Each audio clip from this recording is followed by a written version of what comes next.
What is up, Lions Nation? It is We Are Lions Nation podcast.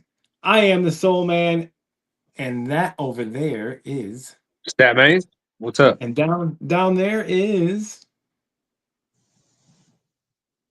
Motor City Ryan. I'll do it for him. And we are here, Going guys. We on. were supposed to do this show yesterday, but Statman was a little under the weather. But we are here today and ready to go for our State of the Lions special show. We are talking the Detroit Lions and just where they're at this point in the season. Got a lot of stuff we want to talk about. We had to come on a little earlier tonight just because of a schedule conflict with myself. P Dubs is in the house, says, "What's up, fellas? What's What's up, P Dubs?" P Dubs. And Steven Erickson is in the house. How's it going, Pops? What's up? That is the one and only Statman's dad.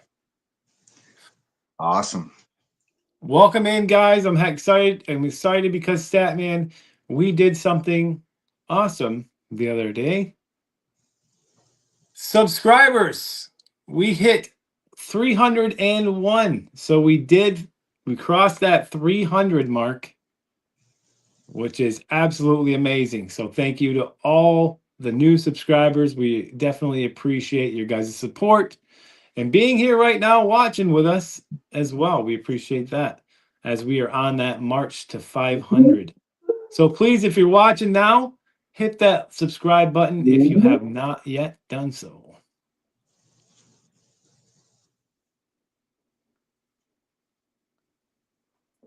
So the bye week, where are the Lions at after 7? We're going to talk about it tonight.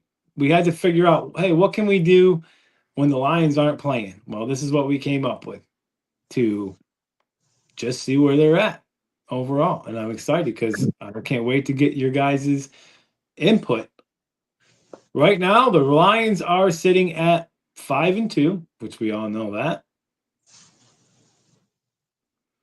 And the first thing we're going to talk about is basically the offense and defensive rankings through week 7.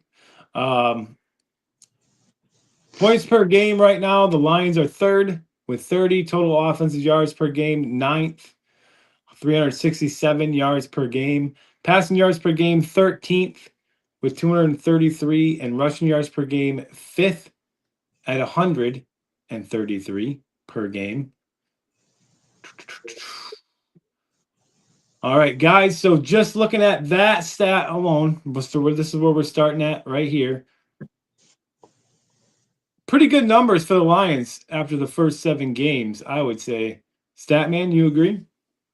Yeah, absolutely agree. We're on pace to be the team that we want to be this year, and excited to watch the games moving forward, especially, well, hopefully, I should say hopefully, with everybody healthy.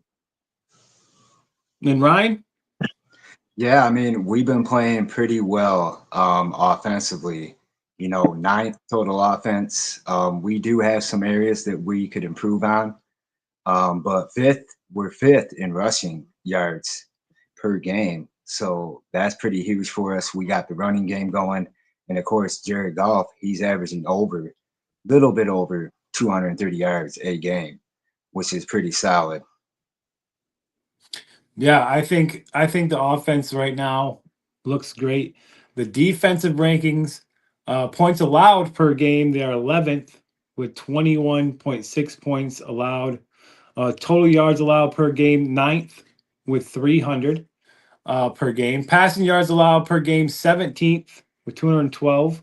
And rushing yards allowed per game, 5th with 87. So when you look at the numbers for the defense, stat man, you can see where there could be a little bit of room for improvement. I mean, in my eyes, looks like they're doing okay with the rushing yards. It's more or less the passing in that area for the defense, obviously with the injuries. Yeah, obviously the injuries are a big factor in there, but the biggest stat that I see at the bottom there that we didn't get to was we're 4th in sacks and 7th in interceptions. Your top 10 defense as far as turnovers are concerned. that's a huge bonus for a team. A lot of games, you're going to win the turnover battle. You're going to win the game. So I think Yeah, that's I a agree. big benefit. And I apologize that I didn't go. For some reason I stopped reading. So that's my bad. Ryan, what's your take on the defense? This is just based off of the numbers so far, the rankings, how they're doing. Well, I would say our strong point, just like Statman was saying, we're fourth in sacks, seventh in interceptions. I see the only weak point right now for our defense. We may be allowing too many rushing yards because we're fifth in rushing yards allowed. So, it's great that we're getting sacks, great that we're getting interceptions, but we have to be rolling on all cylinders to tighten up come January. So we'll see what happens, from now in January. Right now, we seem to be rolling. I need to double check comments. There we go.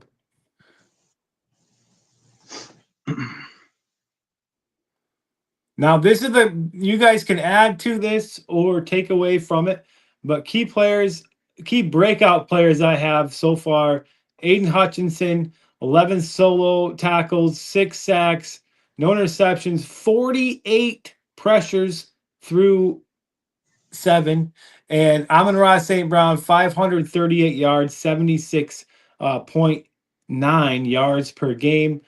7 touchdowns for Amon-Ra, and then Jahmyr Gibbs, 526 yards, 75.1 yards per game, and 6 touchdowns. Those are just some of the guys that I thought really stood out so far this year. Statman, anybody to add to that list? As far as right now, I would say the only person I would consider adding would be Amik Robertson. You can't ask for much more out of a defensive back stepping in and shutting down receivers out there. I think he's played lights out, and I think he's a little underrated. Another player that I would throw out there as well would be Jack Campbell. Jack Campbell has stepped up. He's become a leader of that defense, and you can see it on the field the way he plays. He's aggressive. He gets after the ball, and he's causing a lot of turnovers, and he's getting a lot of pass breakups. So you got to hand it to Jack Campbell, and the credit's due where it's deserved, and I think he deserves a lot of the credit for that defense. I agree. Ryan, I'm gonna go down to you. That list, good list, but do you have anybody that stands out in your eyes that we may not have mentioned? I would say Kirby Joseph. Kirby Joseph, he has stepped up. He played them couple games where he was injured, and he still played pretty well. You couldn't tell he was injured. So I think Kirby Joseph would be one to add to that list. All right, I like it. This next part is these are just some questions for you guys. Who underperformed and what were the injuries that kind of changed the season's flow in your guys' eyes? I'm going to start with you, Statman. So, somebody that in your eyes that underperformed, and then obviously we know what the injuries were, but in your eyes, what injuries stood out to you that kind of made a difference in the first 7? So who I think has underperformed through the first 7 would be Jamison Williams as far as receiving yards, touchdowns. We kind of expected with that contract extension they gave him that he'd be balling out, let's say, and getting a bunch of touchdowns, getting a bunch of catches and a bunch of yards. Hasn't worked out that way, but he has been impressive in the run game as far as blocking. He's down the field, helping out running backs, getting extra yards. And as far as injuries, the injury that's affected us the most, I would have to say Taylor Decker. I mean, he's played pretty well for his shoulder injury, but it's tough being an offensive lineman and blocking these big guys, especially like Myles Garrett, and trying to hold your own with your shoulder bothering you, because offensive line, it's all about pushing, using your arms and everything else, and that's included as your shoulder. So I think that's the one that's affected us the most, because I feel like Goff's been getting a lot of pressure from that left side due to it. So I would say that would probably be the injury that I think that's affecting us the most here. All right. I like that. I I like the Jamison Williams one. That was a big one for me. Perry says Jamison Williams has been underperforming all year. I agree with Perry as well. Before I go to you, Ryan, just a real quick shout out. If you're in here and you have not yet subscribed, please make sure to like and subscribe and then share our podcast out there too. We did hit 301 subscribers today, so that's awesome news. Ryan, I'm going to go to you now for that question. What's your take? I would have to agree with Statman. Jamison Williams, I'm sorry. He has underperformed. You know, we're not seeing the Justin Jefferson type numbers that he can put up. St. Brown has been getting a lot of that attention. And, you know, it's just they have to find a way to fill him in. But I agree with what Statman and P Dubs and the rest of us probably agree with all what Statman said about Jamison Williams. And for my key injury, I would have to say that I got two that affected us the most. Taylor Decker, of course, not having him on that front line, you know, is a huge blow for us. He's been, you know, pretty solid for our offensive unit. And then I would have to say Terrion Arnold. You know, that was a huge blow for us, but, you know, we've been working around that injury. And yeah, I would say Decker and Arnold are my picks for those injuries that affected us the most. Yeah, I definitely like both of your guys' picks there. The only mention that I have, and I think this just comes off of one guy, is just outperforming the other one. But David Montgomery. I don't necessarily know if it's an underperformance. He's just not getting as much time, but I feel like when he has been in there, except for one game, he hasn't really shown as much as Jahmyr Gibbs. So maybe it'd be nice to see Montgomery get back on pace as well. In injuries, I agree.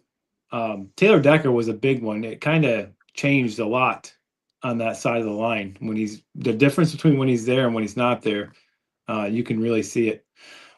What adjustments do you guys expect post bye, if any? Statman. I don't expect too many adjustments. Obviously, players that are on injury coming back, that's obviously an adjustment. I don't see anything really changing schematically. I think they've been running their offense and defense exactly how they want to run it. Mm-hmm. Just trying to get these key pieces back and healthy and ready to go. Perfect. I like that. Ryan, what's your thoughts? Any adjustments post bye for the Lions? I would have to agree, you know, that they just need to get some of these injured guys back. You know, obviously the key one right now that's out is Terrion Arnold. And I don't really see too much that they need to work on. As I pointed out earlier, they are allowing quite a bit of rushing yards. So maybe that's something that they could scheme in for a game plan against, you know, a team that has a threat as a running back. But we pretty much hold our own, you know, and I think we've done good at this point of the season. Yeah, I think to touch on that, the Lions are playing really well. So, and that's with all those players injured. So, I don't think any adjustments as far as the scheme or play calling or anything like that really has to be done. And we'll just have to wait and see what happens because I'm assuming there's going to be quite a few of the guys coming back that were hurt. The next question I have up for grabs, and I can't wait to find out what you guys pick on this one. Statman, I'm going to start with you. Who is your MVP for the first half of the season? You want to do offense and defense, or just offense, or just Go ahead, one person for both? Do both. Okay. So offensively, MVP, I'd have to give it to. Ooh, it's tough. It's between two players, and you're probably obviously going to know who it is. Jahmyr Gibbs, Amon-Ra St. Brown.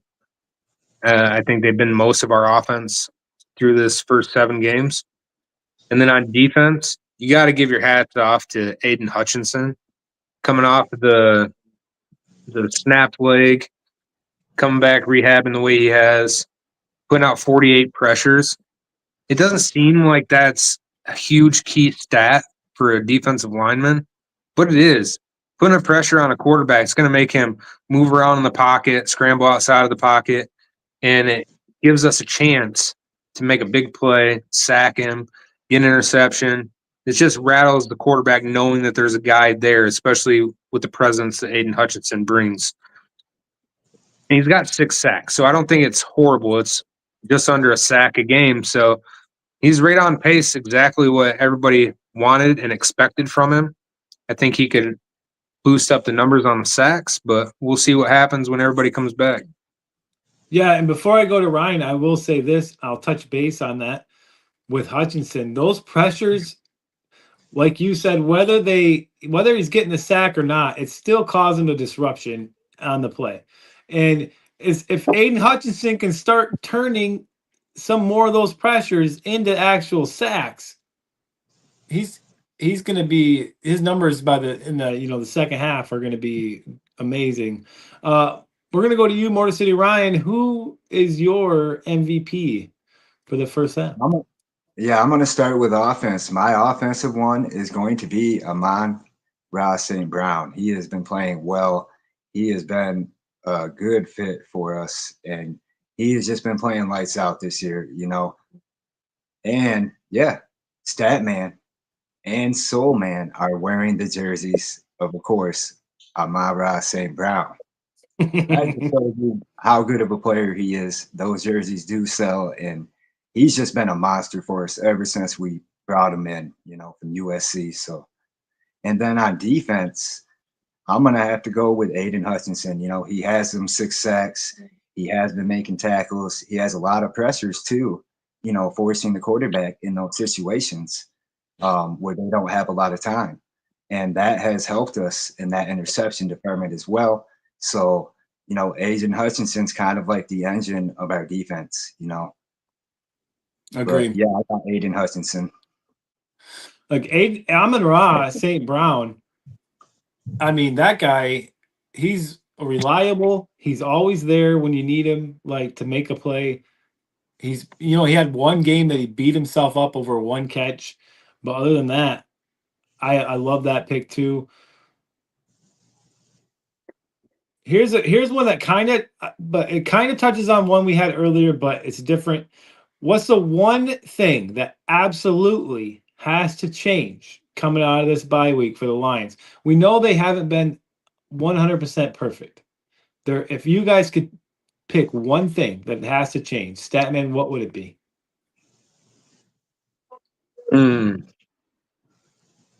I got to really think about this because, like I said with the previous question, I don't think there's anything that needs to be adjusted.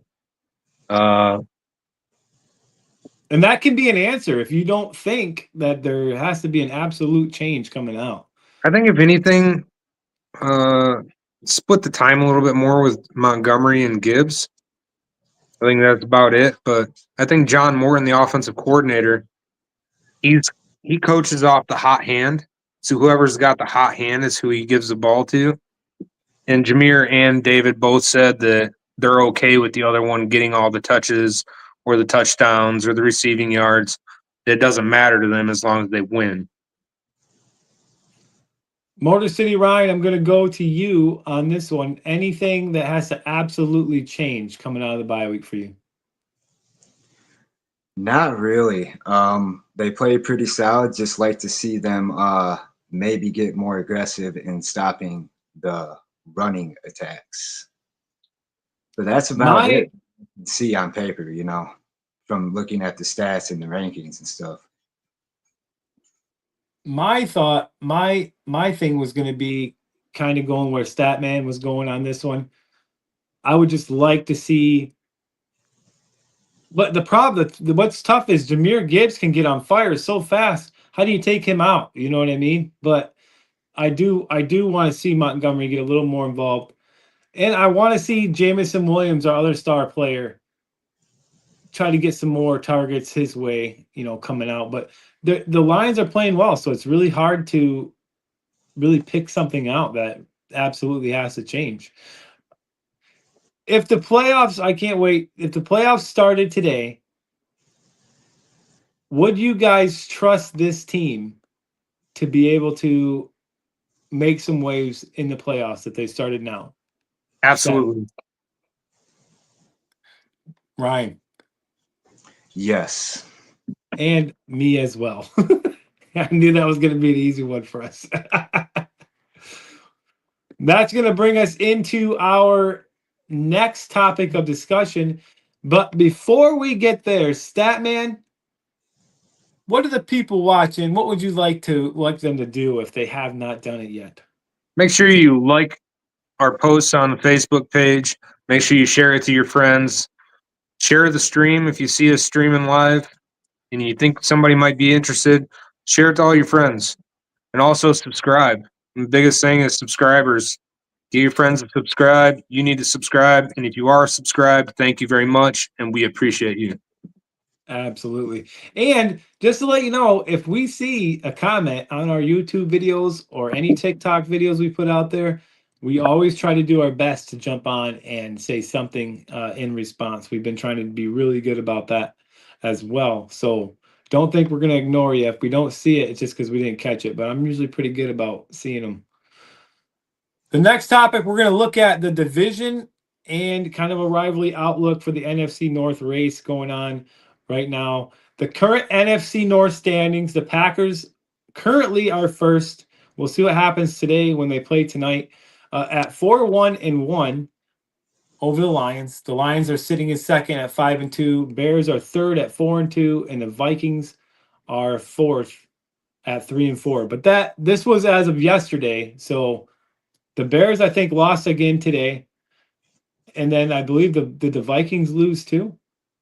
Vikings Yes. lost on Thursday. So if this is as yesterday, you'd have already had their Yeah, you're right. correct So record. the only change is the Bears, I believe, today. But either way, that's where it was when I put it up for the NFC North standings. How do the Lions stack up versus Minnesota, Green Bay, and Chicago? Offense, defense, quarterback play, etc. Statman, I'm going to start with you. How are the Lions stacking up in the division?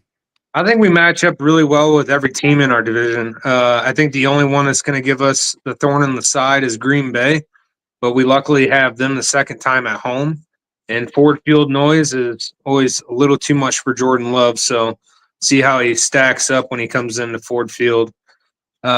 Green Bay or Chicago, they just lost to the Ravens, which were 1-5, which I watched that game. Bears look kind of shaky, and that's with a backup quarterback Huntley taking them down too. Also, the Vikings, they're not looking too hot. Who knows about the quarterback play? I think that's the biggest question mark for Minnesota is who the hell is going to play quarterback and if they're actually going to play well or not. So 6-7. 6-7. Hey, before we go to you, Ryan, P-Dub says yes, Lions Colts Super Bowl if playoffs started today. Good point, Perry. Ryan, I want to go to you or with the division. How are the Lions in your eyes stacking up in that division right now? Right now, I think we have a great chance to possibly be that number one seed in that division. But of course, Green Bay has always been a thorn in our side, like Statman was saying. That's going to be the main threat that we need to watch out for. Minnesota and Chicago are, a little shaky in the division right now. So, the only team we really need to worry about right now is Green Bay, as we are trying to get closer to that number one spot. And other than that, I think we do have that chance to be the number one seed this year. Yeah, I mean, if you actually look at the division, look at all the teams, you look at the offenses, I think the Lions have the better offense out of all the teams in the division. I think the Lions have the better defense with Packers right there at second. I think the Packers defense is pretty good. Quarterbacks, we don't know Minnesota. You have Caleb Williams in Chicago and Jordan Love. I honestly don't think Jordan Love's that good. So quarterbacks overall, it would be Jared Goff, I think, is leading the quarterbacks in the NFC North right now. And it's probably, you could just look at stats and see that, but that's just my opinion. So in general, as far as that goes, I think the Lions are above in all categories. Statman. And how we finish out the next 5, 6, or I mean, actually the rest of the schedule. See how we finish out the schedule because we got a lot of contenders we're going up against over the next 5, 6 weeks. So we're gonna really see what the Lions are built and what they're made of. I know we got the Steelers on the schedule. I know we got the Eagles on the schedule. We got the Giants on the schedule. We got the Cowboys on the schedule. Minnesota twice. We got Green Bay, Chicago. I mean, our schedule is stacked. So, And and we got I the meant, Commanders. We got the Commanders too. I actually meant to put this in and I forgot. So I'm glad you're bringing this up because let's just take a quick little peek. You have the Vikings next, then the Lions have the Commanders, then the Eagles, Giants, Packers again, Cowboys, Rams, Steelers, Vikings, Bears is how the Lions end this Forgot about season. the Rams too. I mean, the Rams are a tough team right now too. So there are, at least in my eyes,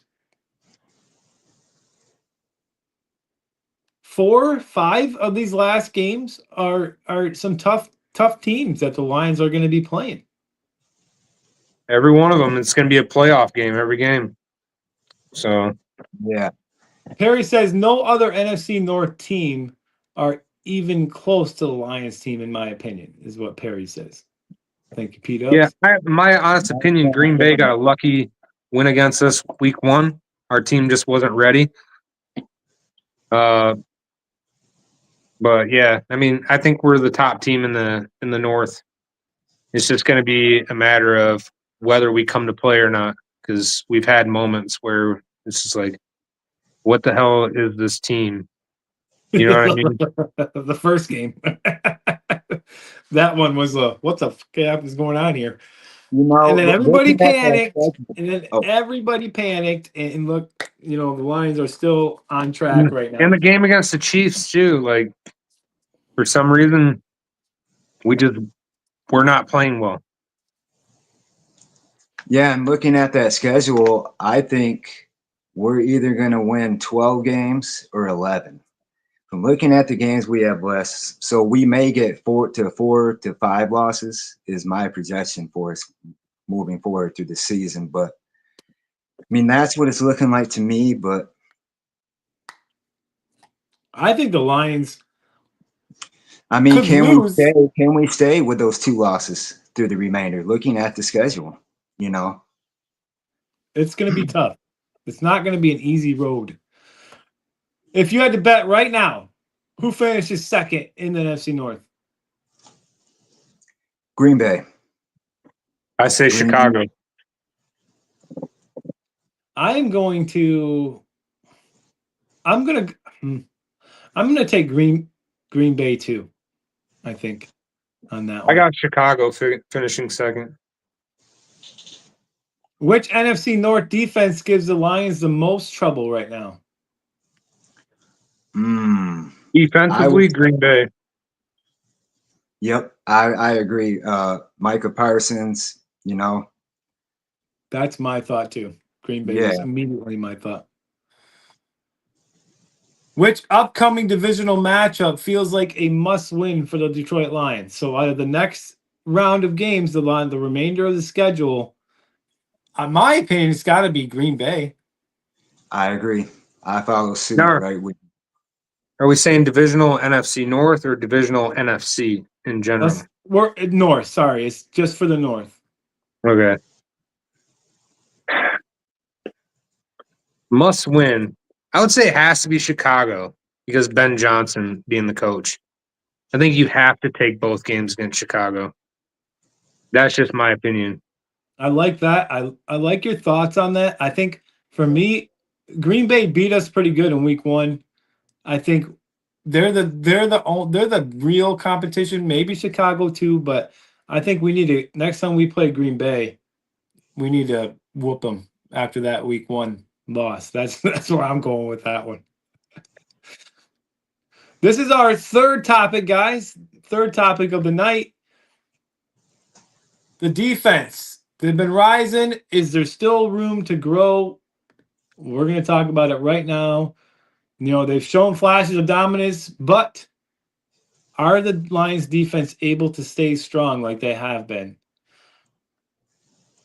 Yeah, I think they are. We've shown with guys down. We had guys that, played their very first game coming, from a scrapyard or wherever they came from, come to our team and really play well, like solid starters. But, I think that is the key. We've been able to play banged up and play pretty well on both sides of the ball. Primarily defense has been the biggest hit for us, though, this season with injuries. Perry says Packers defense playing good, but Vikings defense is no joke. Going back to the NFC North. The defensive coordinator, okay? Everybody had eyes on both coordinators. I honestly forgot to put the offensive coordinator in here, but I wanted to spotlight Calvin Shepard. And I wanted to do that because of just the things that we've seen from him so far. Statman, I'm going to go to you. How is Calvin Shepard doing as a defensive coordinator in your eyes? And how is his scheme? Is it working for you? Do you feel like he's got things running that defense? Kelvin Shepard is doing above expectations of everybody. The guy is gritty. He's that type of coach like Dan Campbell likes. He's mixing up the blitz, mixing up the zone, mixing up the man really well. He's throwing really good disguises out there. And it's got offenses being confused out there. Look at Tampa Bay, how Baker Mayfield was flustered in that game with a bunch of backup defensive backs. Kelvin Shepard is a genius, and he's on his player's ass all the time. And he always reminds them, I can always put in this player if he's going to play better than you. He doesn't put anybody above anybody else. It's whoever's playing the best and whoever's the best for that game. That's who he's going to start. And that's what I love about him. Like, you're not going to perform, you're not going to play. I love it. Ryan, your thoughts on Calvin Shepard?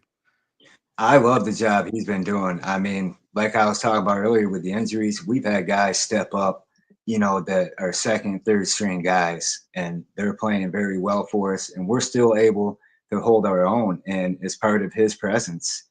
He brings like that Mike Tomlin type presence to our defense. And just like Statman was talking about, he's been mixing the things up, and we've been playing very well and running on all cylinders. Even with the injuries that we've suffered, he's made the most of what they have. Yeah, I love it. And to touch, I think, on kind of both of your guys' points, you take a defense that has a secondary that's so banged up.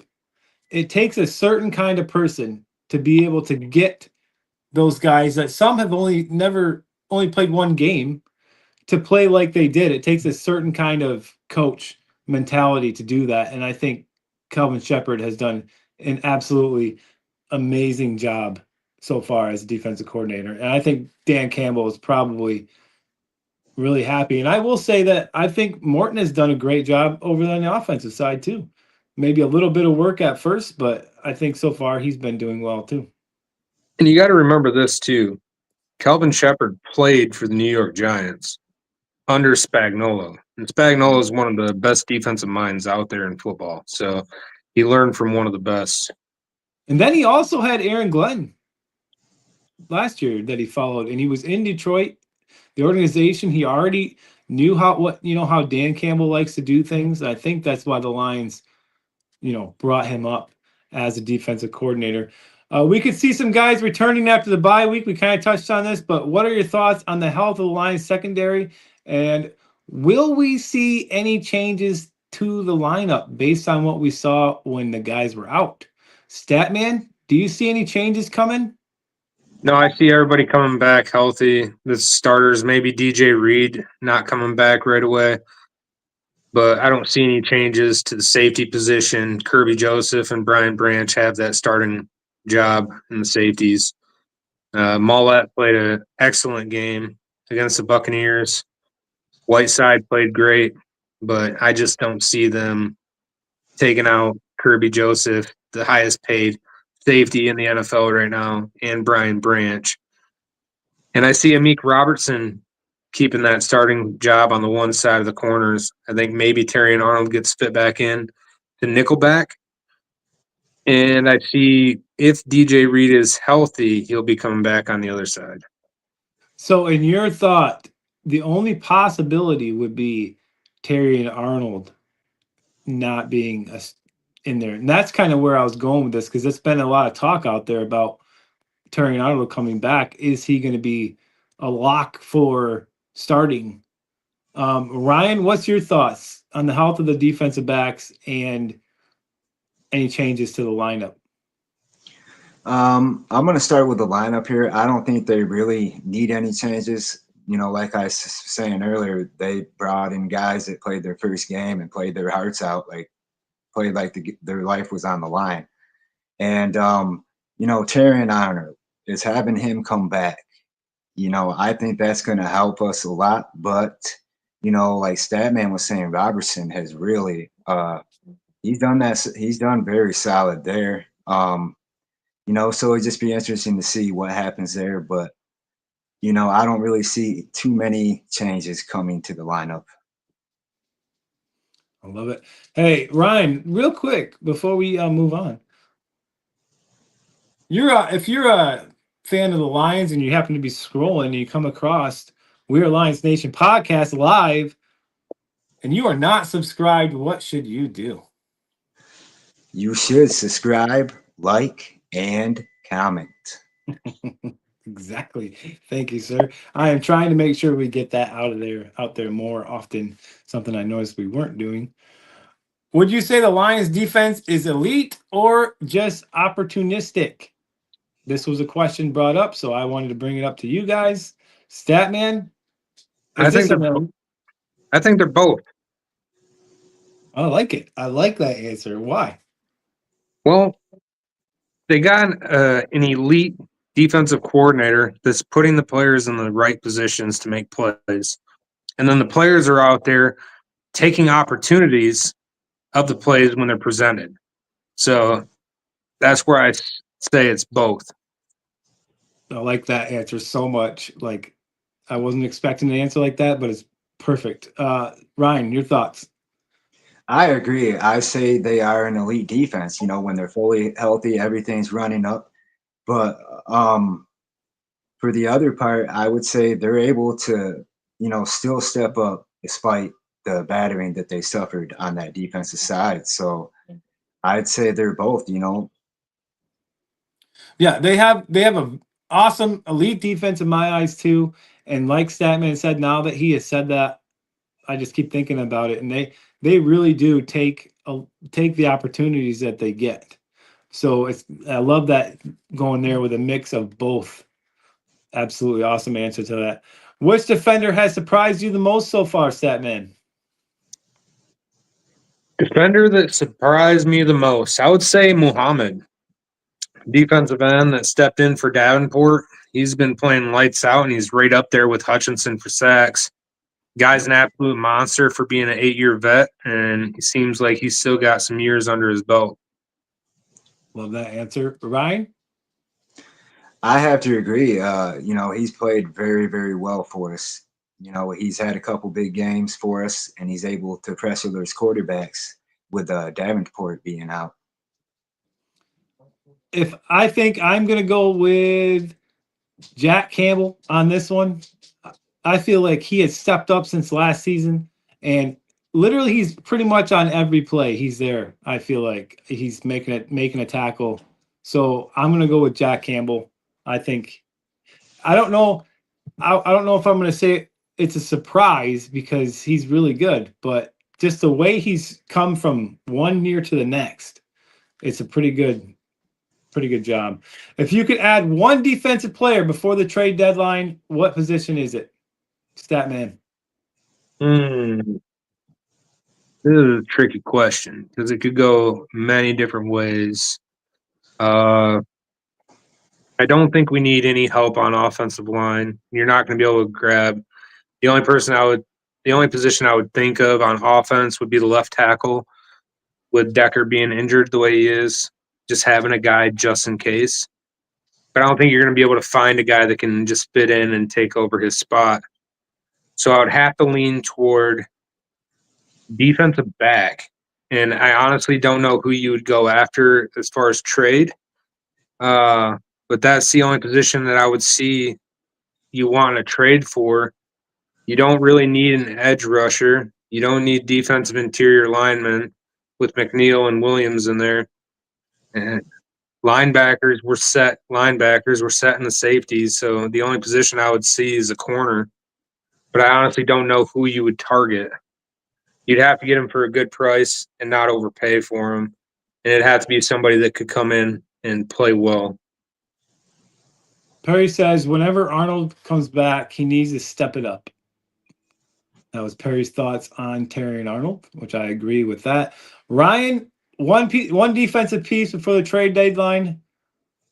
Your thoughts? Who you got? Who you going for? Oh man, I would not make any changes, to be honest. I think they're fine as they are. Is going to be my answer. Because I don't know who. I mean, who do you change on the defense? Their defense. I mean, they can pretty much bring anybody in, and they can learn that system. But who do you get? What's the transaction? So I wouldn't really change anything. I think they play well, and they make the most of what they have. Yeah, I agree with that thought. I thought about this question and I couldn't really see, besides maybe corner, if you could get an elite corner.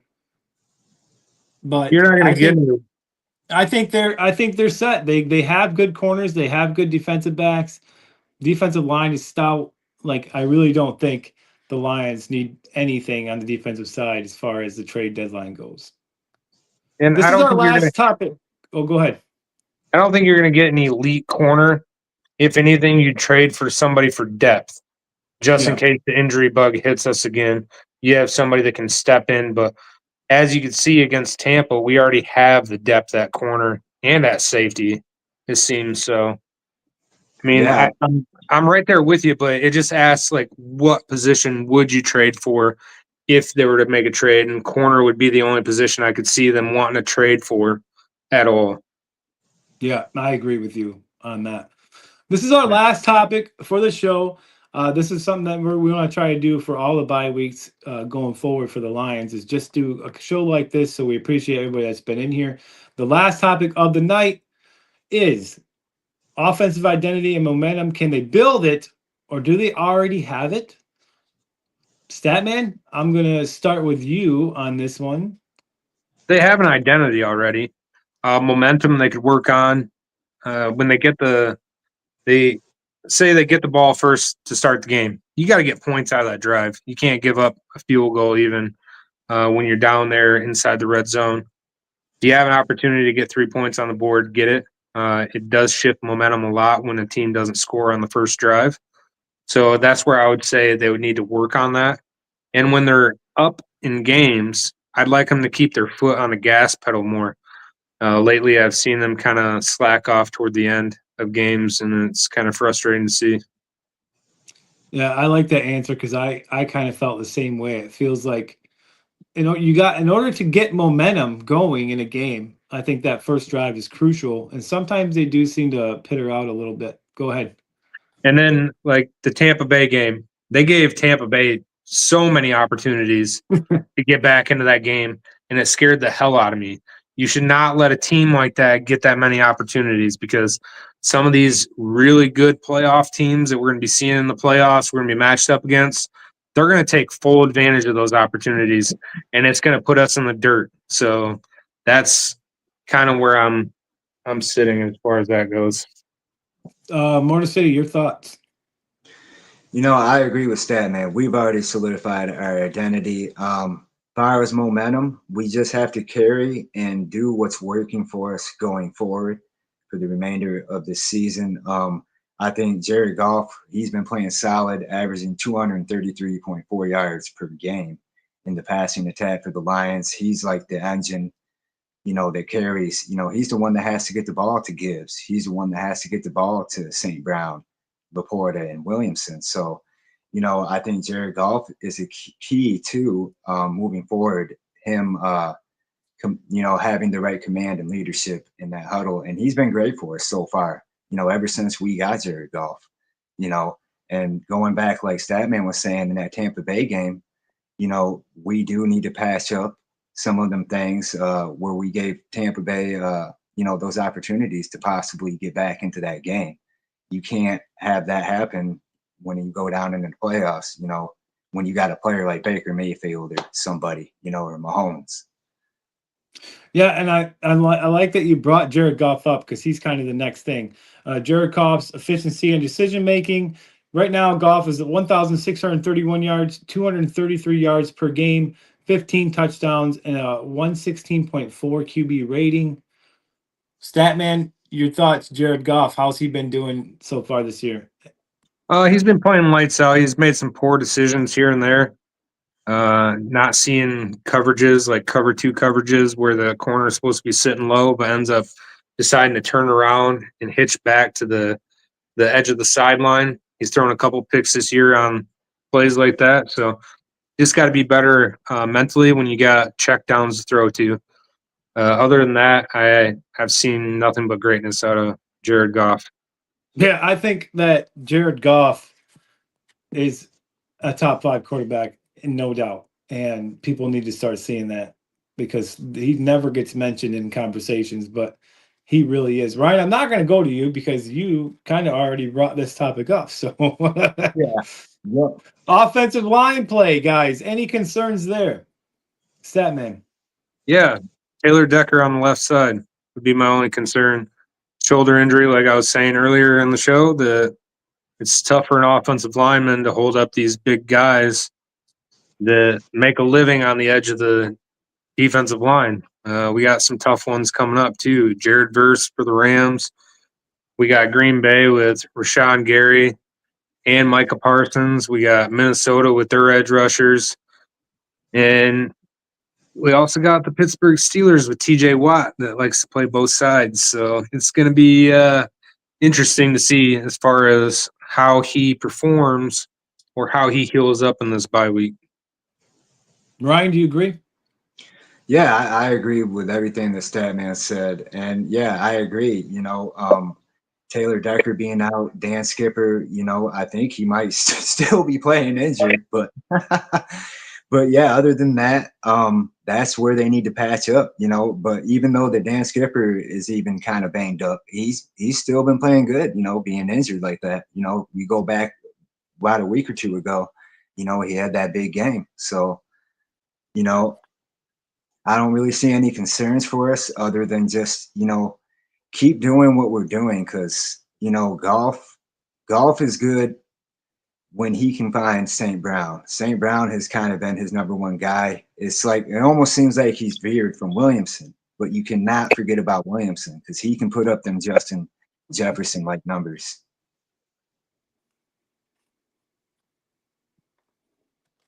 Oh, God, losing it. Williams. Jameson Oh, Williams. yeah. Oh, I said Williamson, sorry.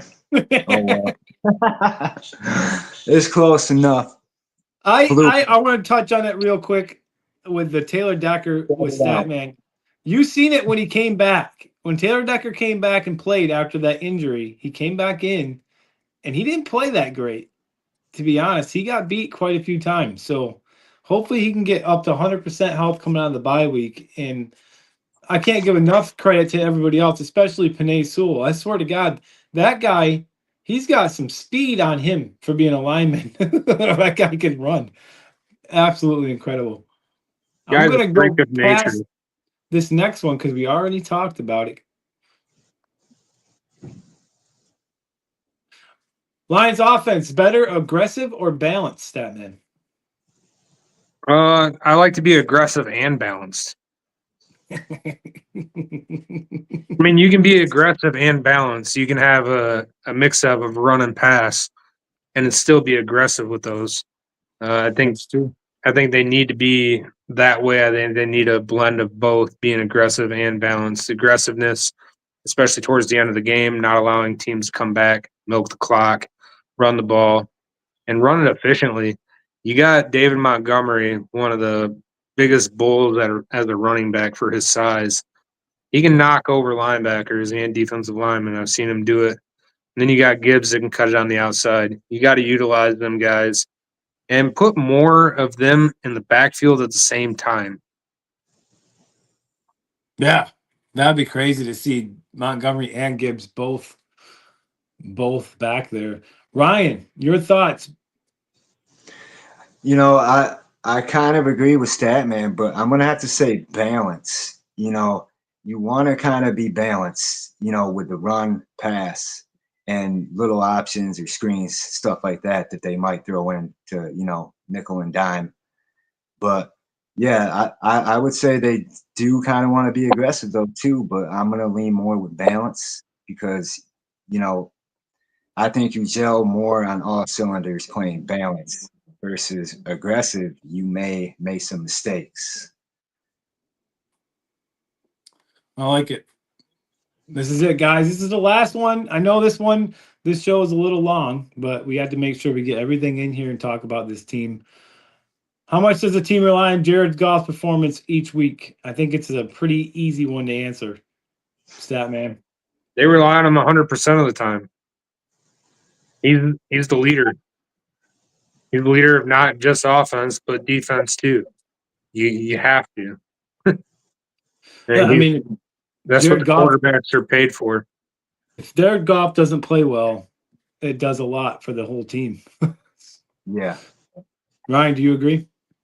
Yeah, I agree. Like I said, he's the engine that gets everything rolling on all cylinders, and he has to command and lead in that huddle. So yes, I do agree. They depend on him 100%. All right. Well, guys, that is our State of the Lions show for this week. We'll be back with you guys live on Wednesday for our Pick'em show. We'll have the results of our picks from this week, which could be a little surprising after some of the games today. And we'll make our picks for the next week as well. On behalf of myself, the one and oh, wait, are you gonna do your thing? Even though they're not playing? No, I'm not going to jinx them. Okay. Sing I it don't out. I don't have the right to go ahead if you're gonna do it. So on behalf of myself, the Statman, and Motor City Ryan, this has been We Are Lions Nation podcast. One pride. Peace.